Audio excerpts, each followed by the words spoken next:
आणि आताची एक महत्त्वाची बातमी, रवींद्र फाटक उमेदवारी अर्ज भरण्यासाठी रवाना झालेले आहेत। आताची महत्त्वाची बातमी आपण पाहतोय, ठाण्यामधली जागा शिंदेंना गेल्यानंतर त्यांनी पुन्हा एकदा रवींद्र फाटक यांना उमेदवारी दिलेली आहे आणि आता फाटक यांचा अर्ज भरण्यासाठी शिंदे सुद्धा उपस्थित आहेत। रवींद्र फाटक यांना उमेदवारी मिळालेली आहे आणि उमेदवारी मिळाल्यानंतर आता उमेदवारी अर्ज भरण्याचा आजचा शेवटचा दिवस आहे। अवघा 1 तास राहिलेला आहे आणि रवींद्र फाटक सध्या उमेदवारी अर्ज दाखल करण्यासाठी कार्यालयात पोहोचलेले आहेत।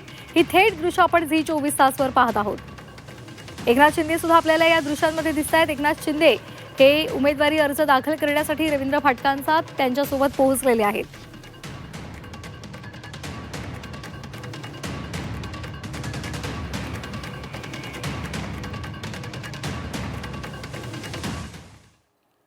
आपण ही थेट दृश्य पाहतोय। रवींद्र फाटक हे उमेदवारी अर्ज दाखल करण्यासाठी आता कार्यालयामध्ये पोहोचलेले आहेत आणि त्यांच्यासोबत एकनाथ शिंदे सुद्धा आपल्याला पाहायला मिळत आहेत। ठाणे जिल्ह्यातील एक प्रमुख चेहरा असं हे रवींद्र फाटक आणि त्यामुळे पुन्हा एकदा पक्षाने त्यांच्यावर विश्वास दाखवलेला आहे आणि त्यांना संधी दिलेली आहे। शुभम कोळी आमचे प्रतिनिधी आपल्या सोबत आहेत। शुभम, आपण पाहतोय रवींद्र फाटक उमेदवारी अर्ज दाखल करण्यासाठी पोहोचलेत, शिंदे सुद्धा दिसत आहेत। निश्चितच पाहिलं तर शिवसेनेकडून जे आहे ते महायुतीकडून रवींद्र फाटक यांना पुन्हा जबाबदारी दिलेली आहे।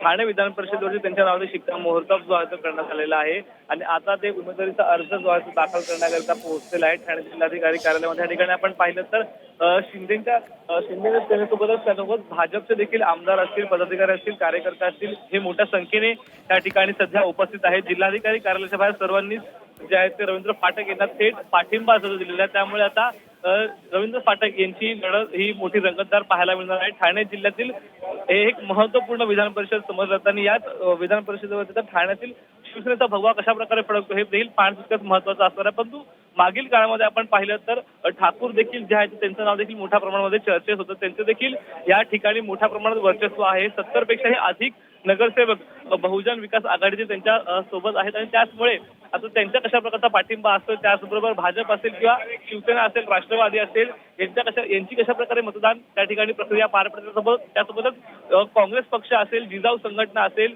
त्यांचं देखील कशा प्रकारे मतांची जुळवाजुळव आता महायुती सरकार करते हे पाहणं देखील महत्वाचं असणार आहे। त्याचबरोबर दुसरीकडे आपण पाहिलं तर महाविकास आघाडीमधून देखील राष्ट्रवादी शरद पवार पक्षातील अभिजित पवार जे आहेत त्यांनी या ठिकाणी आता उमेदवारी अर्ज भरायला सुरुवात केली आणि दोन्ही पक्षातील जे नेते उमेदवार आहेत ते आता एक सोबत या ठिकाणी आले तर एकत्र जे आहेत ते आता उमेदवारीचा अर्ज या ठिकाणी दाखल करणार आहेत। निश्चित, धन्यवाद दिलेल्या सविस्तर माहितीसाठी।